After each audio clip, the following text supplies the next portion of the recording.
So, Margaret, first of all, thank you for a great speech. My pleasure. So the first question is Volkswagen, the emission scandal, Enron, Google Glass, the mortgage, the US housing bubble. Right.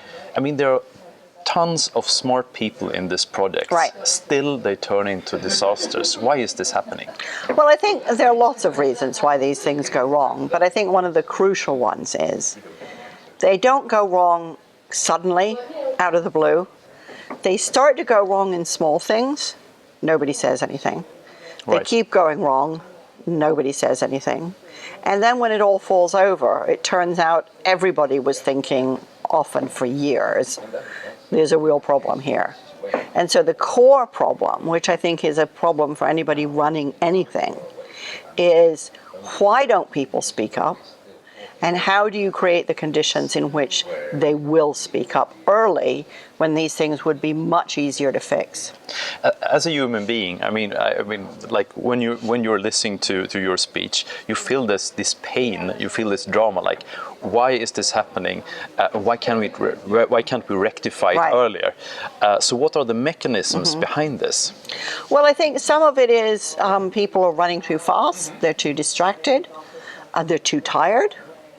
They're often surrounded by people who are doing exactly the same thing, so they're compounding each other's errors. All human beings are very obedient, and if we're told to do something, even if it's stupid and wrong, we'll mostly do it. And if everybody's doing the same thing and everybody's not speaking up about the problems, then we'll conform to what appears to be that norm. So we compound the problem for each other quite often. And the little voice inside our head that is saying, yes, but what about, just eventually gets tired of being ignored and goes away. So how could we get out of this trap? What could we do about this? I think there are a couple of things. I think a lot of the competitive ethos with which companies are run makes it worse. So I think we need to pull way back on that, because when people are threatened, they'll return to that kind of behavior. I think it's incredibly important in any kind of teamwork that people learn who they are.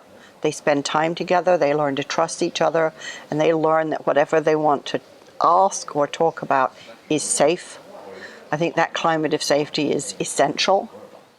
I think we have to think differently about how we think about conflict.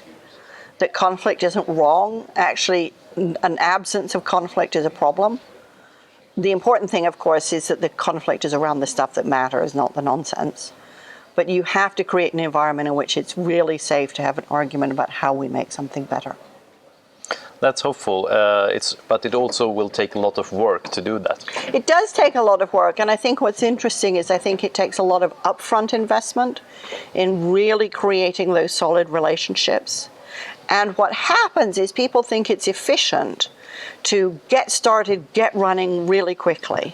And I would argue that long term, it's much more efficient to build the relationships first and then get the work done. Because when you have the relationships, the work will flow more smoothly.